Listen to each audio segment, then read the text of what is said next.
नमस्कार दर्शकों, मैं कुणाल तुली और आप देख रहे हैं दिल्ली। जैसे बता रहे आज 13 तारीख है और आज एक महापंचायत का आयोजन किया गया है गुजर समाज द्वारा। और आप देख सकते हैं हजारों की तादाद में लोग यहाँ पे एकत्रित हैं। दिल्ली, यूपी, राजस्थान, मध्य प्रदेश और हरियाणा से काफ़ी गुजर समिति यहाँ पे मौजूद है। अनंगपुर गाँव को लेकर ये महापंचायत की जा रही है। आप देख सकते हैं पीछे एनसीआर के अंदर ये सारा गांव की जमीन थी जो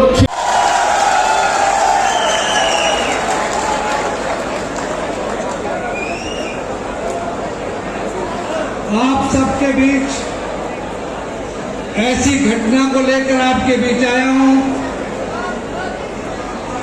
बहुत दूर और दराज से इसी क्षेत्र की पीड़ा को लेकर हमारे देश भर से किसान और मजदूरों के लोग यहाँ आए हैं। मैं उन सभी का आभार प्रकट करता हूँ कि उन्होंने इस क्षेत्र की समस्या को, यहाँ के गांव और गरीब की पीड़ा को समझा और उस पीड़ा को लेकर आप लोग यहाँ आए हैं। इस वक्त में ज्यादा कुछ ना कहूं तो अच्छा होगा कि कोई न्यायालय को बात करता है न्यायालय की और कोई सरकार की बात करता है। यहाँ के प्रतिनिधि से यदि पूछता कोई कि सरकार और न्यायालय तो प्रतिनिधि के हाथ में है, जो सरकार चाहती है उसी पे आगे कार्य होते हैं। मैं तो एक ही बात कहूंगा कि आप लोगों के साथ खड़ा हूं। मुझे 40 बरस हो गए हैं एक किसान की, मजदूर की, इन पिछड़े और ओबीसी के लोगों की लड़ाई लड़ते लड़ते न कभी पार्टियों की परवाह की, न किसी व्यक्ति और नेता की परवाह की, न कभी मंत्री की परवाह की, न मुख्यमंत्री की, लेकिन हमने सही और सच्ची बात की लड़ाई को मजबूती से रखा है। फिर रखेंगे इस लड़ाई को। हम इतने कायर कमजोर नहीं है कि हम लोगों के सामने घुटने टेक देंगे।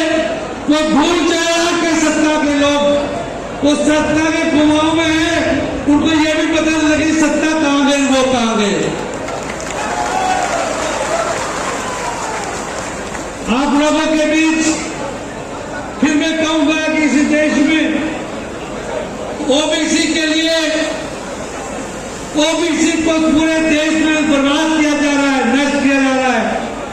उन पर बुलडोजर चलाए जा रहे हैं, उनकी जमीनों पर कब्जे किए जा रहे हैं, उनके साथ अत्याचार और जुल्म हो रहे हैं। मैं इस मौके पर इतना ही कहूंगा कि पूरे ओबीसी की और पिछड़ों की और गांव और गरीब की लड़ाई लड़ने के लिए आपके साथ खड़ा हूं। इस गांव में पैदा हुआ हूं, इस गांव की सम्मान और स्वाभिमान की रक्षा के लिए अपने प्राण भी दांव पर लगा देंगे। आप लोगों का सबका आभारी और धन्यवाद करता हूं। और यहाँ के नेताओं को बता देना चाहता हूं, जो यहाँ के प्रतिनिधि जी अपने आप को, चाहे वो कोई भी हो, इस फरीदाबाद का हरियाणा का प्रतिनिधि जो समझता हो कि फरीदाबाद में हम जुल्म करके ऐसे ही आसानी से चले जाएंगे, यहाँ जुल्म नहीं सहेंगे, जुल्म का डट कर मुकाबला करेंगे। जय हिंद, जय भारत। आवाज में हॉर्न बंद होना चाहिए, दिल्ली तक आवाज जानी चाहिए।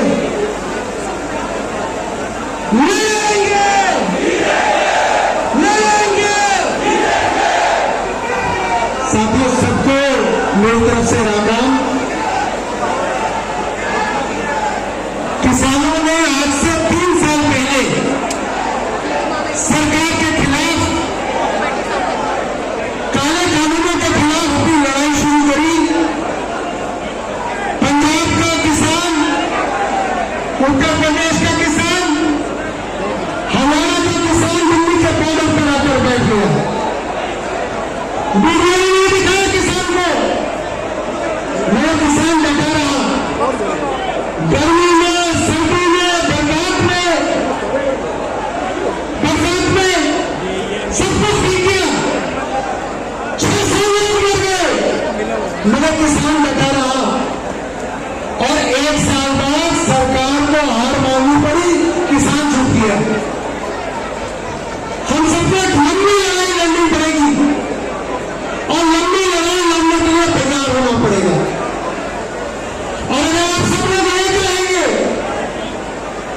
तो आप सब लोग जीतेंगे, सरकार को छूटना पड़ेगा। आज सरकार हर जगह एक बहाना बनाती है, भैया कोर्ट का ऑर्डर आ गया, भाई तो कोर्ट का ऑर्डर आ गया। कोर्ट गया कौन था? कोर्ट कौन गया था? कोर्ट सरकार गई थी।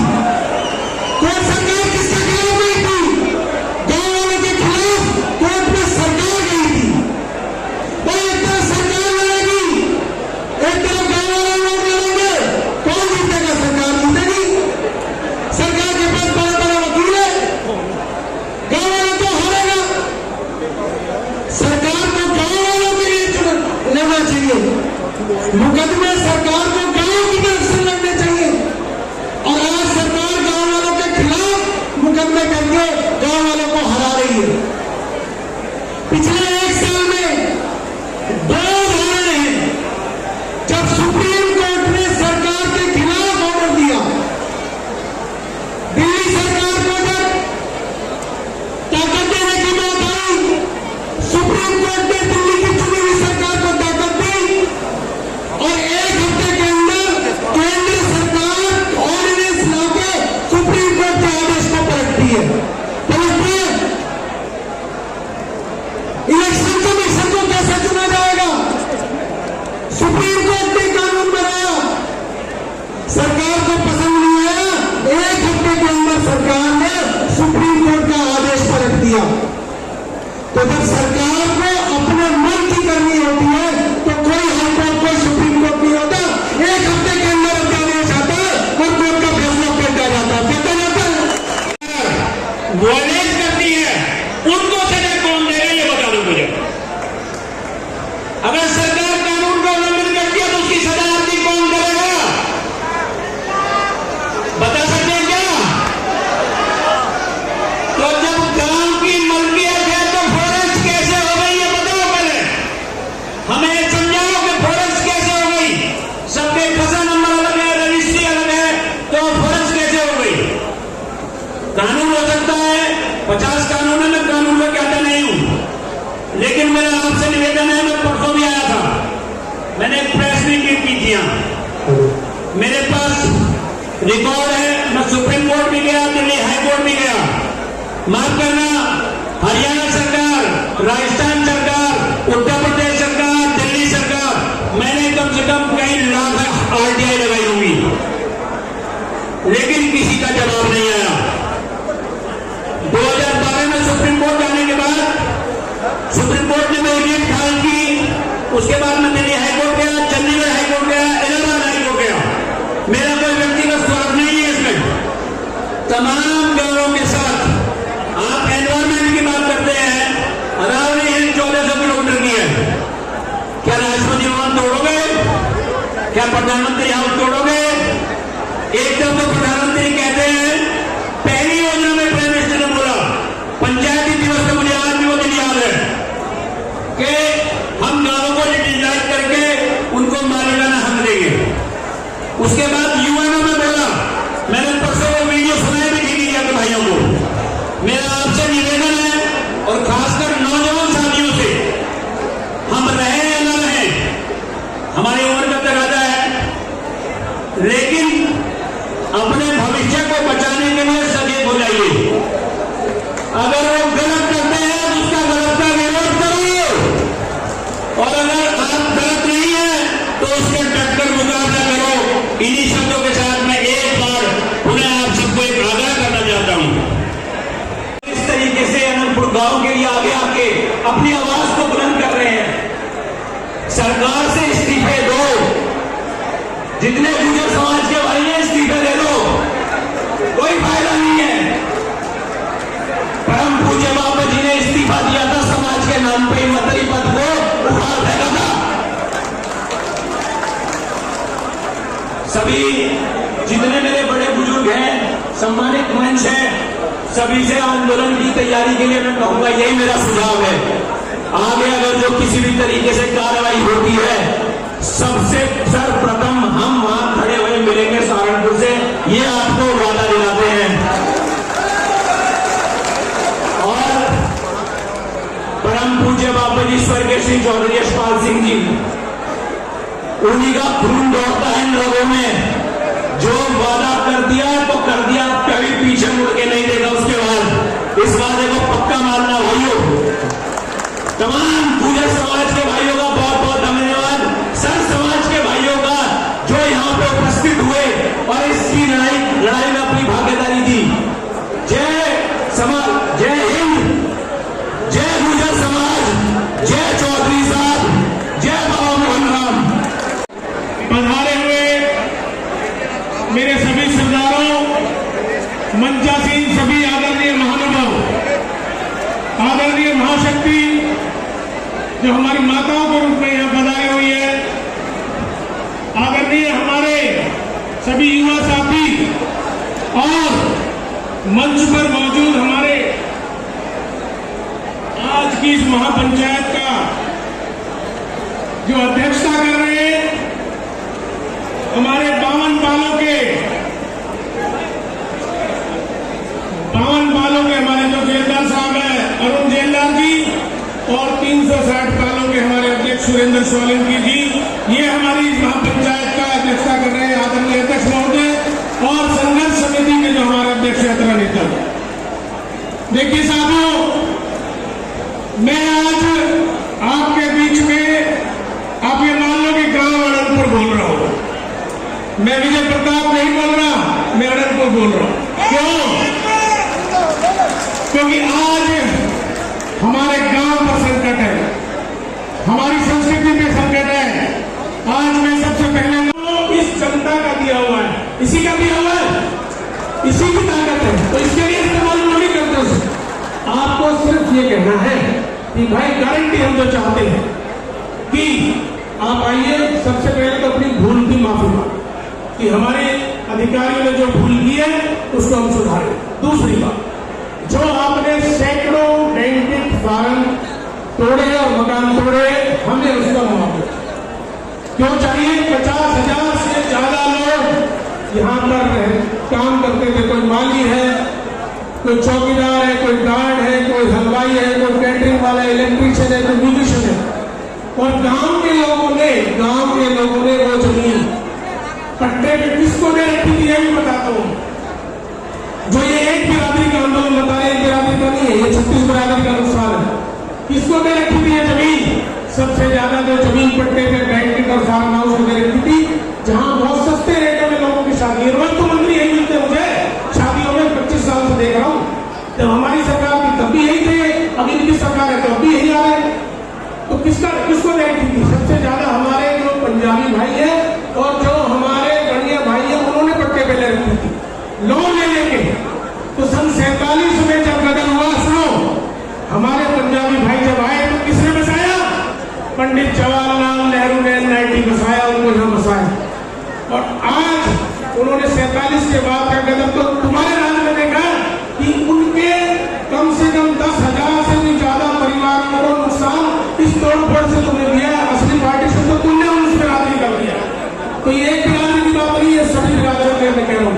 तो आप यहाँ आइए, आप मुआवजा दीजिए। दूसरी बात, आप ये कहिए वन विभाग ने जो 4,500 एकड़ भूमि गलत एफिडेविट देके सुप्रीम कोर्ट में कराई है, उसको आप सुधारेंगे। वो 1467 एकड़ है, हम 1467 एकड़ की बजाय हमारे माननीय अध्यक्ष जी बैठे हैं, चौधरी अमर सिंह नेता जी, मेरी बात सुनिए अध्यक्ष जी।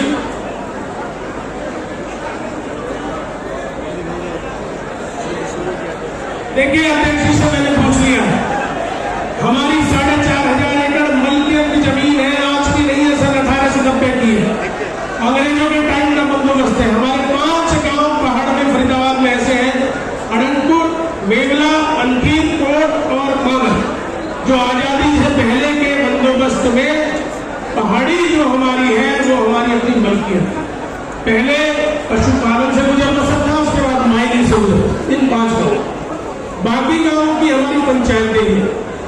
तो मैं अध्यक्ष जी से इजाजत लेके कहता हूं कि 1467 एकड़ हमने पीएलपीए में दी थी, हम 2000 एकड़ तक भी पीएलपीए में देने को तैयार है। हमारी 2500 एकड़ जमीन छोड़ी जाए ताकि हमारे बच्चे उस पर गुजर बसर कर सके, इससे कम कोई समझौता नहीं होगा।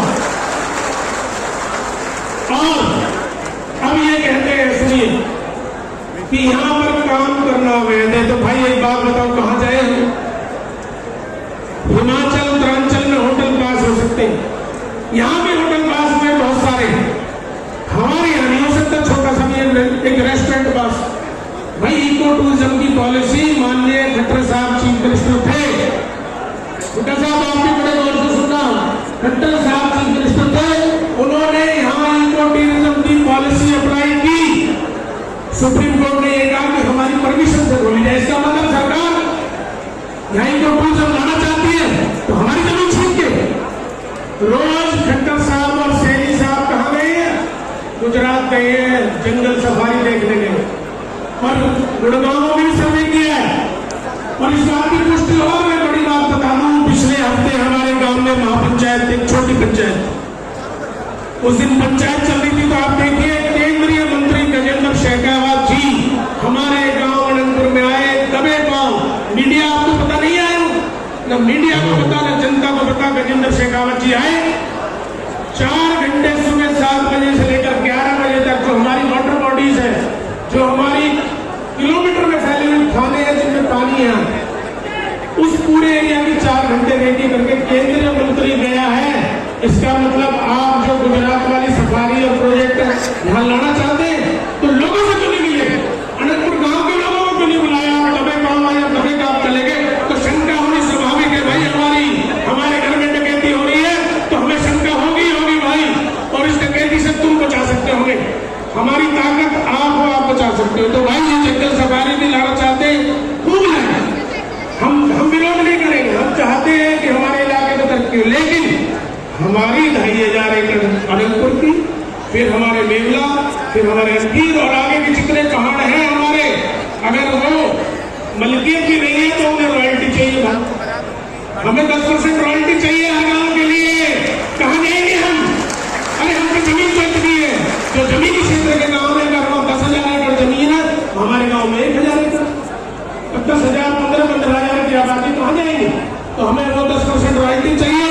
ये अपनी मलकियत की जमीन पे, क्योंकि हम 50 साल से रूरल एरिया में जो मास्टर प्लान के हमारे प्रोविजन है, चाहे वो इको टूरिज्म के हो, उनका पालन करेंगे, लेकिन उसके तहत हमें इजाजत चाहिए, ये हमारी मांग है। और एक भी एकड़ जमीन हमारी नहीं छीनी जाएगी। हमारे जो प्रवासी भाई कॉलोनियों में बसते हैं, 5,500 सुंदरगढ़ विहार है, कटन है, डेरे हमारे, उन सबको क्योंकि वो 4,500 एकड़ का हिस्सा है, उनके तुरंत रोक लगाई जाए, तोड़ पे उनको अधिकृत किया जाए, उनके घर की छत न छीनी जाए, ये हमारी मांग है। और सरकार ऑर्डिनेंस लाए, भूल सुधारे। 2031 के मास्टर प्लान में कई बार सरकार अमेंडमेंट कर चुकी है, कई बार अमेंडमेंट करे, हमारे एरिया को आबादी और उस इको टूरिज्म के क्षेत्र में लाए, ये हमारी मांग है। और सुप्रीम कोर्ट में सरकार जाए, देखो सरकार नहीं जाएगी तो फिर हम जाएंगे, संघर्ष का हमारा रास्ता बंद नहीं हो सकता। और इसीलिए हम पंचायत के सामने आज पंचायत को लाइए, पंचायत हमें दिशा देके जाएगी। मैं ये भी इसलिए ऐतिहासिक है। अब अनूठा क्यों है? आज पूरे देश की नजर अनंतपुर पे क्यों है? सबसे पहले तो इतनी गर्मी में भी, बारिश के बावजूद भी इंद्रदेव ने हमारी परीक्षा ली, उन्होंने हमें मजबूत किया कि भाई इतनी बारिश आएगी फिर भी रुकोगे। लेकिन आप लोगों ने ऐसे मौसम में भी हमारा हौसला बढ़ाया, इस गर्मी में आके हम जीवन भर आपके साथ नहीं जुड़ सकते। आज हमारे घरों पे हमारे बच्चों के आपने देखा कैसी आप बताइए, उसके लिए आज उठ गया है।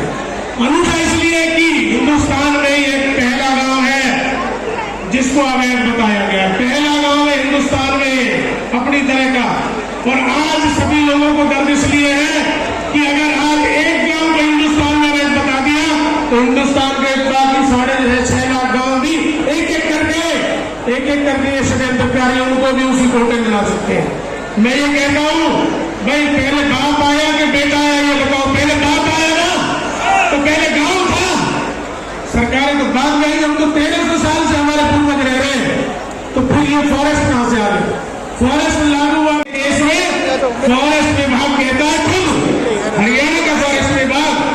कि भाई 6,500 अवैध स्ट्रक्चर है। आपसे किसने पूछा?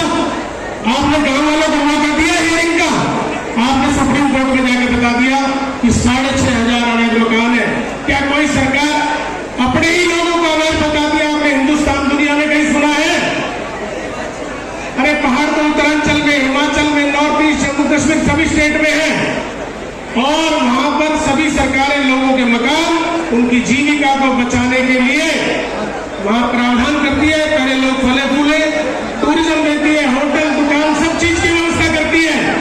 हमारे यहाँ 2022 में फॉरेस्ट ने कहा ये अवैध है। 4,500 एकड़ जमीन हमारी मलकियत की, जो 1890 से हमारी मलकियत है। सन 1939-40 में बंदोबस्त आया, जब देश आजाद नहीं हुआ तब से हमारी मलकियत स्टेशन में आ गया। फरीदाबाद कॉम्प्लेक्स एडमिनिस्ट्रेशन का मतलब जानते हैं? शहरी से सन 1994 में पहली बार हरियाणा में नगर निगम आई। उस नगर निगम में हमारा गांव आ गया। तब से हमारे यहाँ से पार्षद है, आज भी पार्षद है। जो गांव 53 साल पहले शहरी क्षेत्र में आ गया, 53 साल बाद आज उसको कह रहे फॉरेस्ट। किसकी गलती है? ये गलती हरियाणा सरकार और उसके वन विभाग की।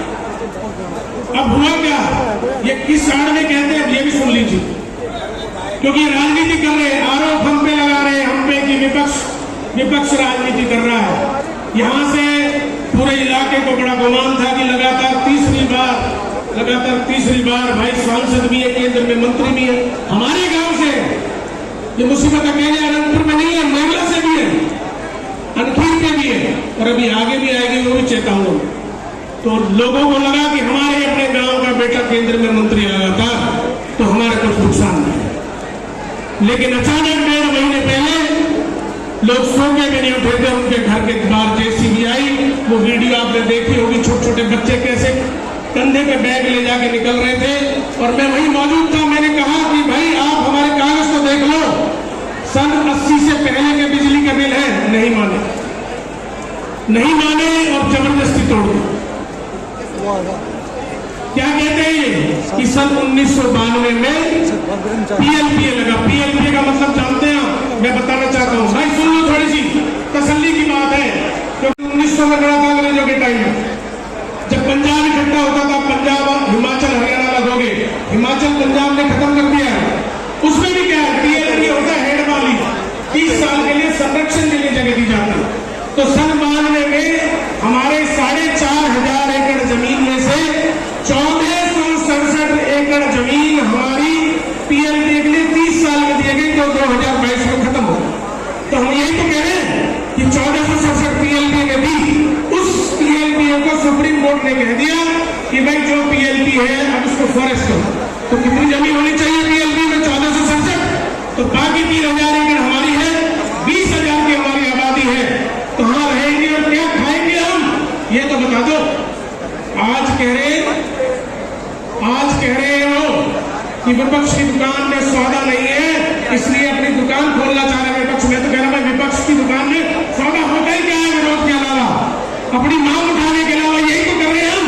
आप तो ये भी मत करें क्या? हमारी आवाज भी आपको सौदा लग रहा है, पर हम तो कह रहे हैं सौदा तो सरकार की दुकान में होता है ना।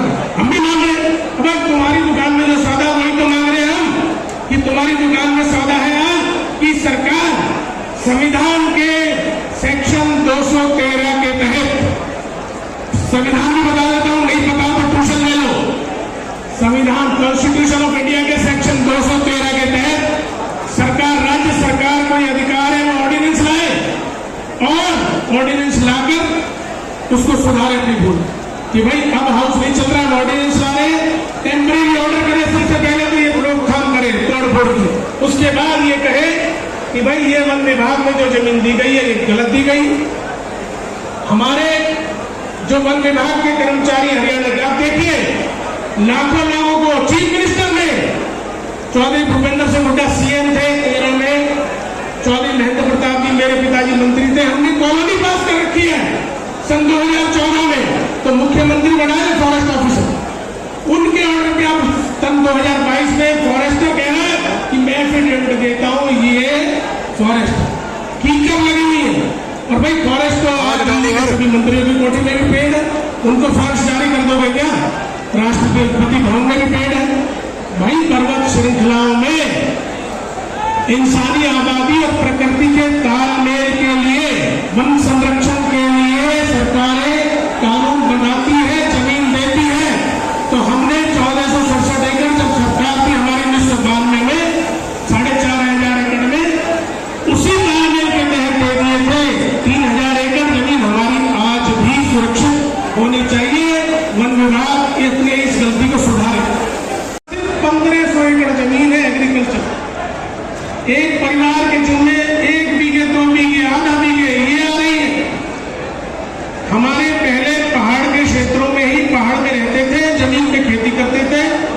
बारिशों के दिनों में 3-3 महीने पानी खड़ा रहता था। ये जो ओल्ड फरीदाबाद के बरहाई तालाब तक भरता था जाकर। इनको भौगोलिक स्थिति नहीं मालूम। जब ये सुप्रीम कोर्ट में सच्चाई बयान नहीं कर रहे तो भाई ये हालत तभी आई।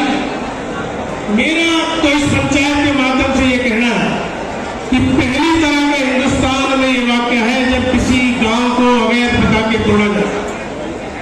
सरकार इस मामले में राजनीति ना करे। यहां बैठे राजनीतिक जो जनप्रतिनिधि है, जिनकी कमी की वजह से वो सोते रहे और हमारे घर उजड़ते रहे।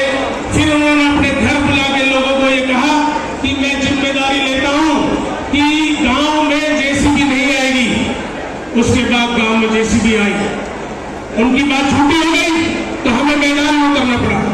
जब हमारे राजकुमार जी के सन 50 साल पहले मकान तोड़ दिए गए, तब गांव में आई कि सरकार छूट फेंका के एक-एक करके लोगों को मारना चाहती है।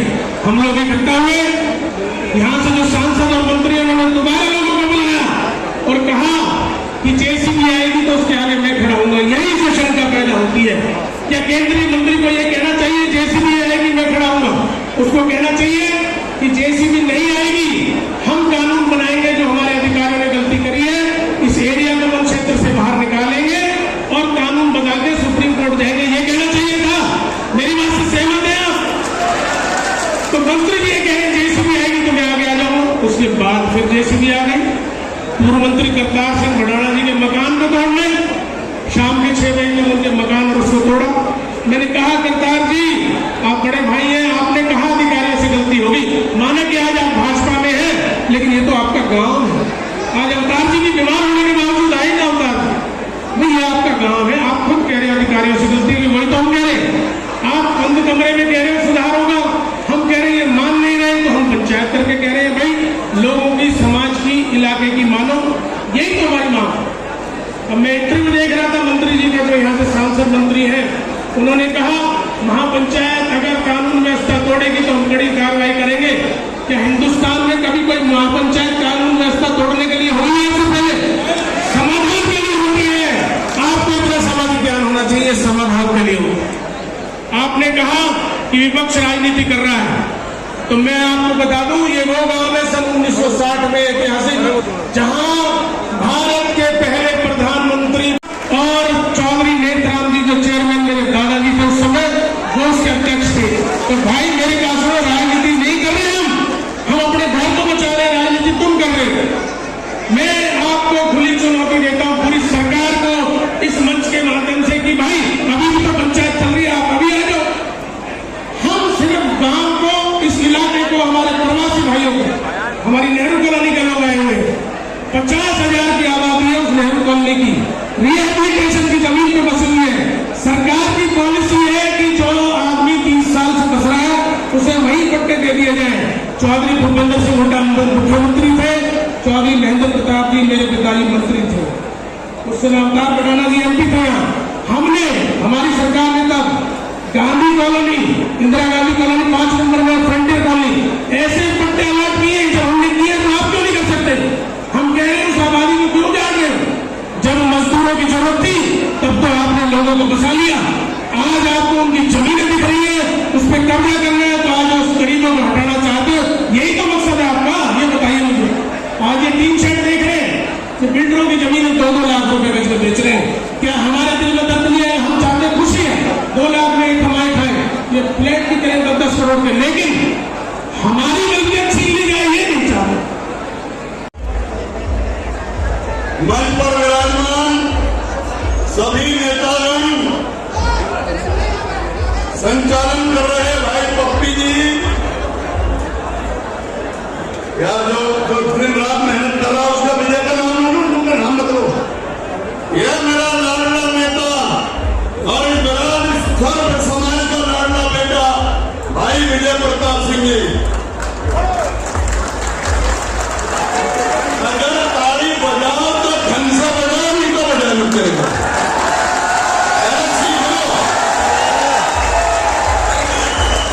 पहली बात तो यह है, सामने बैठे हुए बुजुर्गों, नौजवान दोस्तों, पत्रकार बंधुओं और यहाँ 36 बरादरी गंगे को ये आपका मुखिया गुजर शीश नवाकर सादर प्रणाम करता है। भाई मंच वालों थोड़ी देर चुप हो जाओ।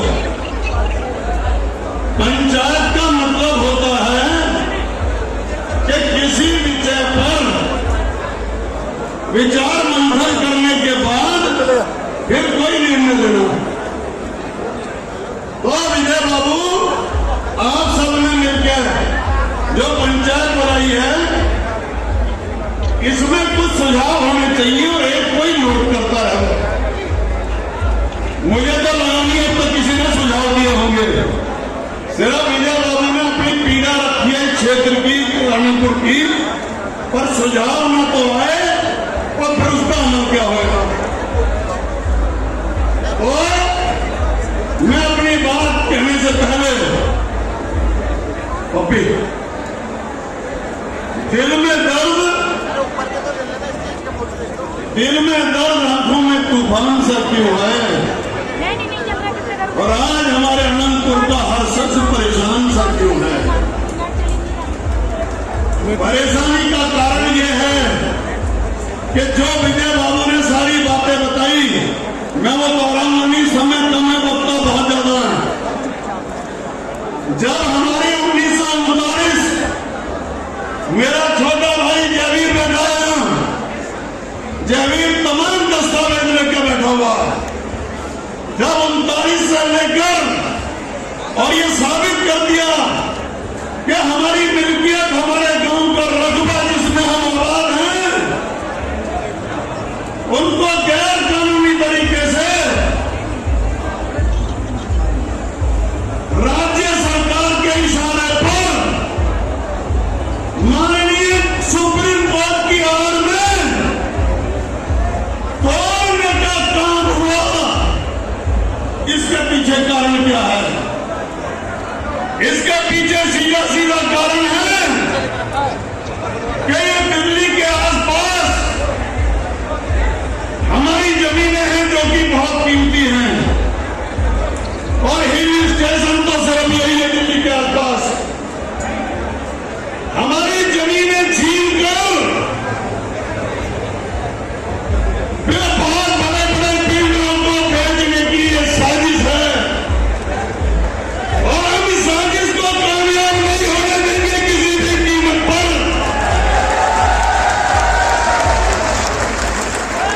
और एक बात और, आज यहाँ सारी बिरादरियां, 36 बिरादरियां मौजूद हैं। हमारे भी लोग हैं चुन करके गए हुए, वो भी शामिल हैं, उनकी भी पत्ती है इसमें, जिनको तुमने रखवाड़ा बना के भेजा था। रखवाड़ा बना के भेजा था, उन्होंने तो वादा किया था कि भाई कोई नहीं, बिल्कुल नहीं तोड़फोड़ की जाएगी। फिर मेरे एक बड़े भाई ने वीडियो में डाला कि कोई भी बताना, नेतागिरी मत करना, मंत्री जी लगे हुए हैं, तुम्हें बचाने में। तो मैंने सोची, मैंने कहा बहुत याराना लगता है इनके आपस में, तो मैंने कहा भाई सुरक्षित हो जाएगा काम। और उसके 3 दिन बाद ही उसी मेरे भाई के मकान में तोड़फोड़ हो गई। तो मंत्री जी कहां गए? ये इसी तरीके से चलेगा, इसलिए कमर कस लो। मैं कुछ सुझाव दे रहा हूं।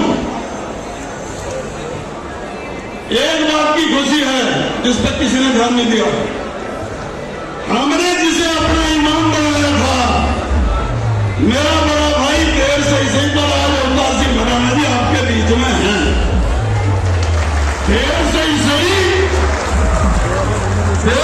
सही इमाम साहब आपको अस्सलाम वालेकुम।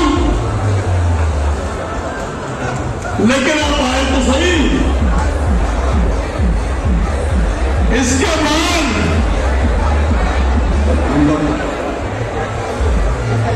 मैं कुछ सुझाव देना चाह रहा हूं। ये प्रशासन बहुत बड़े लालच में है।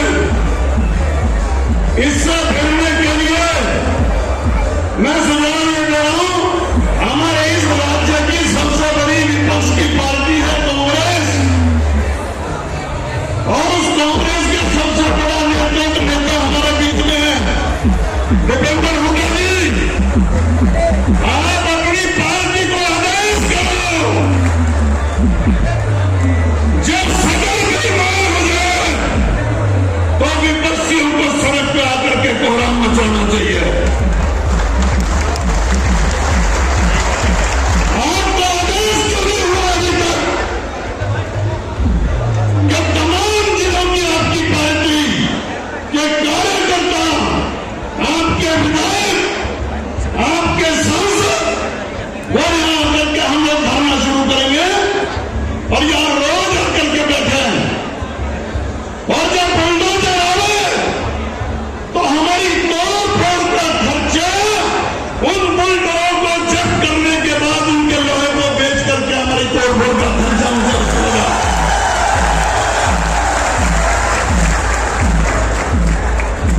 150 से ऊपर किसान पार्टियां हैं, किसान संगठन। भाई ये किसान बंद करो, क्या है पीछे या बुलडोजर को मान लिया कभी इसका इलाज हाजिर हो जाए। किसे करेंगे तो पैसा बंद करवाओ, पैसा बंद करवाओ, डिस्टर्ब करवाओ। मैं कुछ काम की बात कर रहा हूं। हम लोग जब से होश संभाला तब तक सड़कों की लड़ाइयां लड़ते रहे। चारों तरफ बसे हुए जितने भी बुजुर्ग और भाई हैं, चाहे किसी भी बिरादरी के हैं, उनको प्रजा मत समझना, उनको भाई समझना। भाई समझोगे तो दिल्ली का राज चलेगा, वरना दिल्ली का राज नहीं चलेगा। आज भाजपा की इस कायर सरकार ने जो हमारे इलाके के बुजुर्ग और भाइयों के ऊपर ये कायराना हमला किया है, आज की ये महापंचायत, मैं आपसे निवेदन करता हूं, हाथ उठा करके कहो हम इस सरकार की निंदा करते हैं। और मैं एक सुझाव देना चाहता हूं, आज की पंचायत 2-3 कमेटियों का गठन करे। एक जो कानूनी सतह पर लड़ाई लड़े, एक जो सामाजिक तौर पर लोगों को संपर्क करे, और एक अगर इनके बुलडोजर, इनकी जेसीबी और इनकी पुलिस अगर किसी भी नाम पर आज के बाद हमला करती है तो उससे उनका मुकाबला करने के लिए भी हमें अपनी एक अलग से कमेटी का गठन करना चाहिए। आज इस इलाके में 2 कानून चल रहे हैं। कारखानों से निकलने वाला जहरीला धुआं पैसे वाले कारखानों के लिए अधिकारियों के ईमान को खरीदना कोई बड़ा काम नहीं है। 52 पारों की हर बरादरी, हर समाज, हर बुजुर्ग, हर भाई आपके दुख में आपके संग रहेगा, कंधे से कंधा मिला करके आपको सुन लड़ाई लड़ेगा। आपका बहुत बहुत धन्यवाद। मैं पहले तो आज की सभा के अध्यक्ष जी को प्रणाम करती हूँ, और मैं मुजफ्फरनगर से हूँ। राष्ट्रीय महिला एकता संगठन की राष्ट्रीय अध्यक्ष हूँ और राष्ट्रीय किन्नर संघ की मैं संरक्षक हूँ। आज मैं उन सभी का दिल से धन्यवाद अदा करूंगी जो अनंतपुर को बचाने के लिए दूर दराज से भारत से आए हैं, और जितने भी संगठन हमारे आए हैं, चाहे वो किसान संगठन है और चाहे वो दूसरे संगठन है, उनका भी मैं दिल से धन्यवाद अदा करती हूँ। और भारतीय किसान यूनियन टिकेत जी का भी धन्यवाद अदा करती हूँ, जो मुजफ्फरनगर से चल के यहाँ पे आए हैं। मैं अपने अनंतपुर वासियों को एक बात बोलना चाहती हूँ कि आपकी इस लड़ाई में हमारा किन्नर समाज भी साथ है। हमारे राष्ट्रीय अध्यक्ष नाजिम नाजी के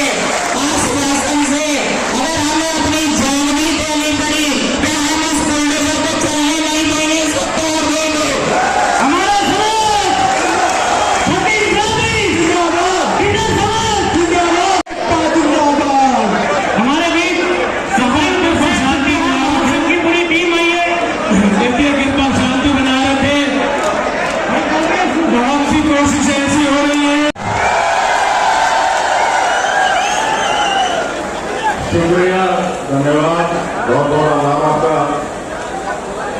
देखिए, एक कहावत कही गई है, when the going gets tough, the tough get going।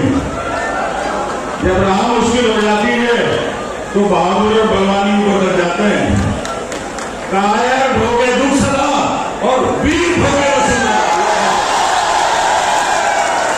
तो आप जो सर्व समाज के लोग यहाँ पर हैं और मुख्यतः वीर गुर्जर समाज यहाँ पर एकत्रित है, और वीर गुर्जर समाज का इतिहास क्या है ये किसी से भी पूछ लीजिए, किसी को बताने की आवश्यकता नहीं।